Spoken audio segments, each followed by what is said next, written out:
Yeah,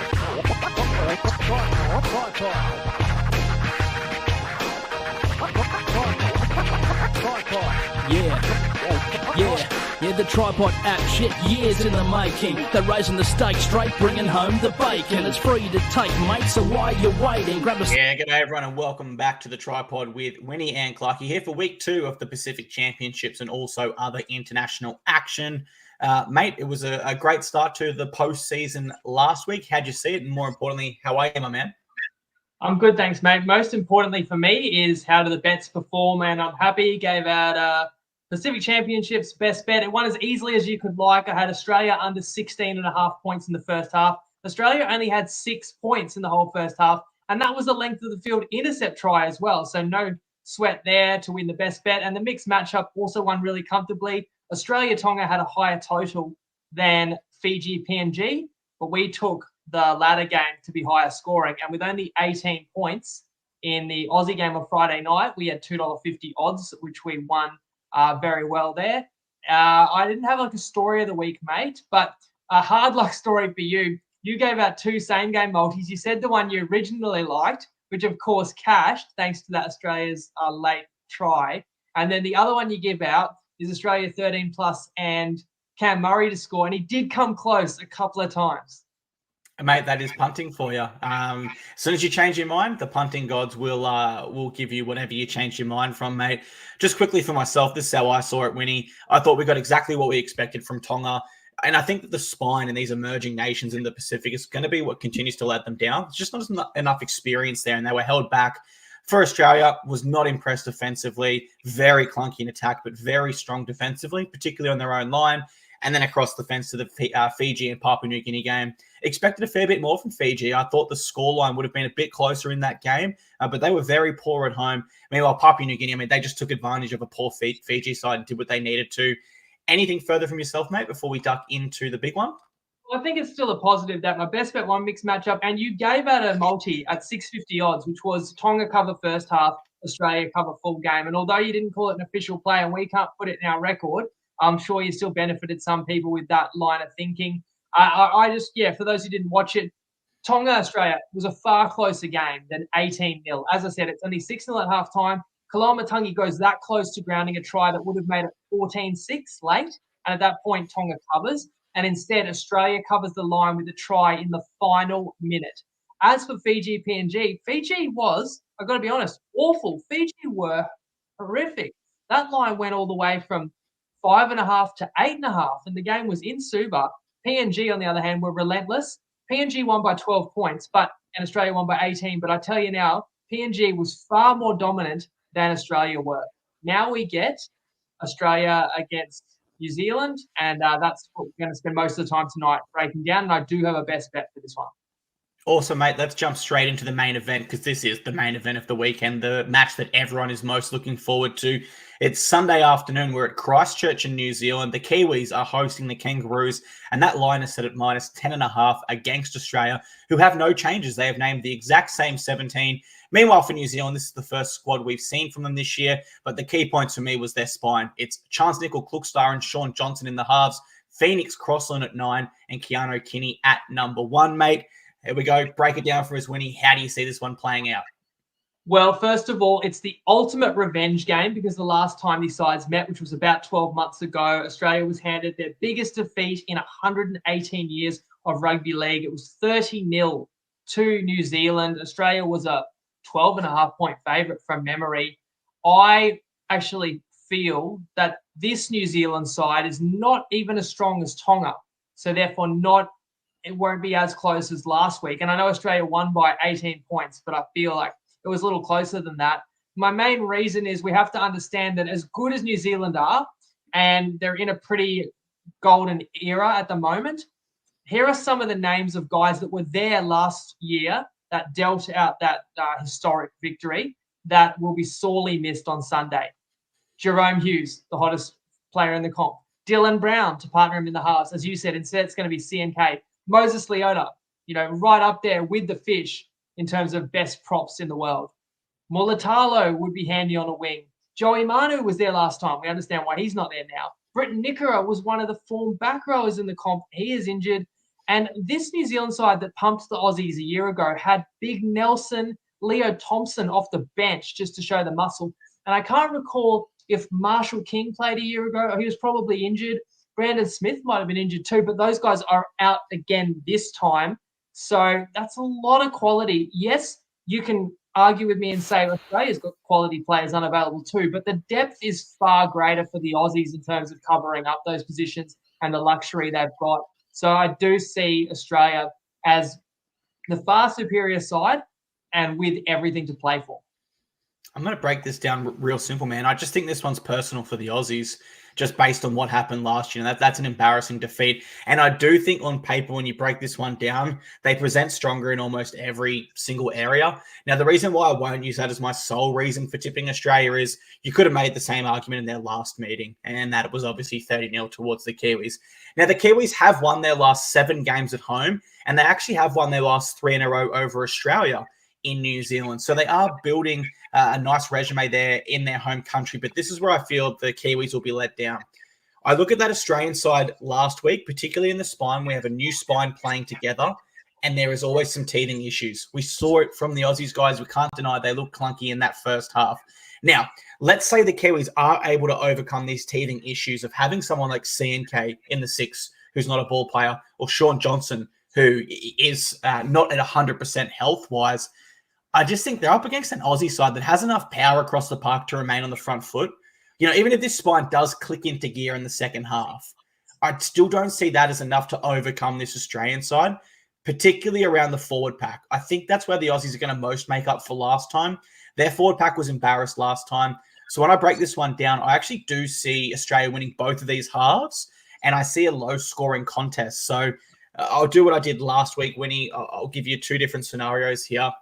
If you want to play it this way, under 46.5 total match points and Australia to win both halves, that pays around $6.20 plus in most places. If you do want to play it on Top Sport, one that I've picked out is under 6.5 first half points for the Kiwis. That's $1.87. So what I'm banking on there, Winnie, is I'm allowing them to score once and potentially convert, but they couldn't score and then get a penalty goal or a field goal. And I just feel if the Aussies could hold that Tonga side to 0, I think they can hold a Kiwi side with some teething issues in the spine to 0 in the first half. What are your thoughts on my tips there? I mean, a team under 6.5 first half, people think that's not many points, but I'll tell you now, teams that don't win usually don't score over 6 points in the first half. Like, more often than not, if a team loses a game, they actually will score under 6.5. So you'd be surprised how often that does hit. And I've got a best bet that I'm going to keep super simple as well. Like, Australia's defense was great. It was on song last week. And there was a point to prove against Tonga too, because I think Tonga had won the last official test between those nations.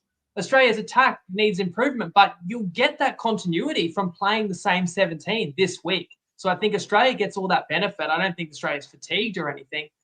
So I just think it's a perfect situation for Australia. What have they got going against them? Well, they do have to travel to New Zealand and play in, hostile territory. And I get that. And I get that New Zealand will play spirited for sure. But to me, this line is still a little light. So best bet is very simple. I'm going to lay the 11.5 with Australia. $1.95 on Dabble's the best price, but it's 11.5 everywhere. And of course, for our new viewers or people that might be new, that 10.5 and 11.5 line aren't too different, are they? It's just it's a rare oddity that it would fall. It's very unlikely someone will win by 11. So yeah, some bookies may even be at 10.5, but for the extra 5 cents, I'll lay 11.5.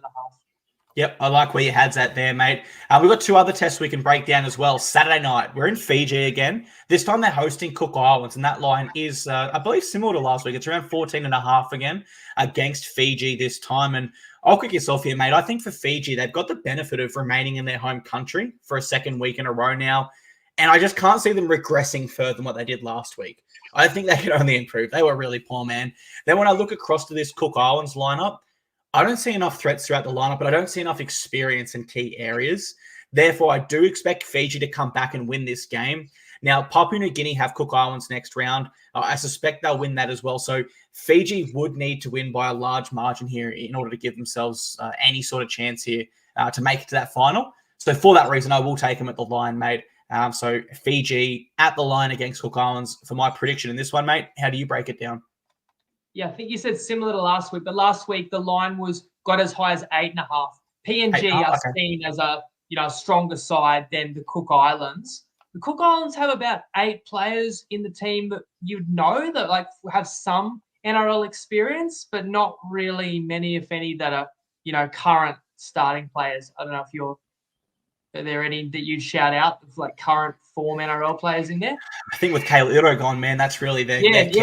Iro was great. I really noticed him a year ago and tipped him a few times for a try this year, which helped out a couple of our pod same game multis, but he's out.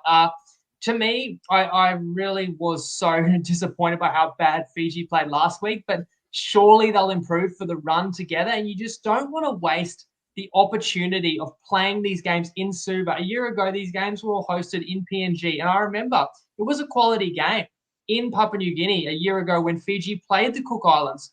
And Fiji won that 22-18, but Fiji had to come from behind and score 3 late tries and kind of get out of jail in that one. But I do think that means Fiji won't underestimate Cook Islands. I'm not officially giving a best bet here, but I also lean to Fiji to have a big bounce back, because when you're getting these squads together in these rare matches, I do feel like the run under the belt is very beneficial. In a little way, PNG benefited from that with a few players getting the hit out against the Aussie PMs 13. Now it's Fiji that gets to play in consecutive weeks. And I would lay the line if I had to play the line there. Yeah, and I think, just remaining in Fiji as well is another big factor for me. No travel just helps their preparation a lot there, mate. We've also got another international we can touch on quickly. Monday morning. Now, this is at 12:30 or 1:30 in the morning, depending on which state you're in at the moment. But we're in Wigan in England, and they are hosting Samoa. Now, that line is currently minus 10.5 against England, mate. And they are looking for some revenge when we talk about what happened at the World Cup last year in that semi-final. So when you look at this game, how do you break it down for us? 2 years ago it was, but you're right. They met twice at the World Cup. The opening game of the World Cup was England 66, destroying Samoa 6. And I think Samoa was a favourite in that game, or it was pretty close to a 50-50. Then they met again in the semi-final, and Samoa got great revenge, and it was a classic. And Samoa triumphed in Golden Point. It was a Stephen Crichton field goal, I believe, though he won't be there, sadly, for this one. It's hard for me to genuinely give you guys a good breakdown because I don't watch the Super League closely, so I don't have enough familiarity, I'd say, with the English players to really judge it. I watched a fair bit of Tonga against England last year during the tour. They played 3 matches. It was 3-0 England. The first 2 were really tight and could have gone either way, and then I think Tonga didn't have much left to give in the third, and it was a blowout to England. It is a great revenge spot for the Poms, who were considerable favourites in that World Cup semi. That denied England a trip to the final. And as I mentioned before, Crichton, not taking part in this Samoa team, and it's hard to quantify how valuable he is and how much he'll be missed. So I've got to lean to the home side here as well, because just like that World Cup game, Samoa did not play their best in their first game on foreign soil. Please tell me how you see this, Clarky, and if you know, or anybody watching us, is this game on TV anywhere? I looked around, I couldn't see it on the Fox League guide unless I missed it. Yeah, I didn't see it on the Fox League guide there either on KO, so I'm not too sure. But either way, this is not a friendly time slot for us in the Australian, New Zealand region of the world at all, which is a real shame because I felt the Super League Grand Final was at a manageable time, and I was happy to wake up at 4 or 5, whatever it was for that. But these are just, 12:30 is not friendly for the Pacific, the whole oceanic region, which is a real shame there by the promoters in England. Look, I think when I break this game down, I do prefer England. There's more continuity in their side. Their season ended more recently. They're in their own country, and they are looking for revenge in the World Cup. And I think that's 4 strong enough factors here where I can say that they will win this. I expect England will win this game. I think they'll cover that line. I don't think they'll blow Samoa completely out of the water, but I could see like a scoreline of 14-20, somewhere within that region where they're comfortably ahead and never any real danger. But then I think we might see Samoa respond in that second test, and that's when they'll improve. And that's almost similar to how the World Cup worked last year as well. So I've got England, mate, and if I do have to say a line, I prefer their line as well. So that's our 3 games, mate. Do you have a mixed matchup for us this week? I do, mate. And since we both favour Australia, Fiji, and England, then you're going to like my mixed matchup as well, which, as I said, we won last week at $2.50. It's been going for 3 years, and it's still, we've won more than 50% of these, and the average odds are $2.50. So it's a remarkable long-term record the mixed matchup has. And this week, I'm going Australia, Fiji, and England to outscore their opponents by 40 combined. So most likely all three of those teams will win, but they don't have to. If one of them puts on a mega score, then we don't even need that. But combined, outscore opponents by 40 plus. If you do add those three lines together, 11.5, 15.5, and 10.5, you're going to be at 36.5 points. So I'm just asking for 3 more points than that, which is why we get $2.30, max stake 200. You can have on toppy. Our code is TP Live. Awesome, mate. That's a great mixed matchup, and shout out to Top Sport for coming on board as a partner in this postseason series that we're doing. That's all we've got time for today, guys. So from myself, thank you very much for being with us, and we will see you next week to break it all down and recap it all for you. Over to you, Winnie, for the final word. Historic night. We were even live on TikTok. So shout out to those who watched us on TikTok tonight. We might be able to add that regularly. The only other point I wanted to make, England, Samoa, we know the squads, but I haven't actually seen the official lineups even listed yet. So it was that extra level, like difficulty to judge it. But I don't think we can go wrong backing the home side that kind of knows what they're going to do and how they want to play as opposed to the touring party. Let us know what you think, guys, as always, because I always try and get back to the people who comment on Facebook, YouTube. I guess the Instagram and TikTok videos kind of disappear live, but come and find us in those places. All this is available as a podcast. If you're just catching the end of this, go and find us on your favorite podcast player as well. Thanks to you, Clarky, mate, showing off the gun show with the Bucks jersey, and they got up today in the NBA, which has been awesome to have back, and we've got some bets standing on that. But this weekend, I hope everyone enjoys their international rugby league. Have a great weekend, guys. Lego.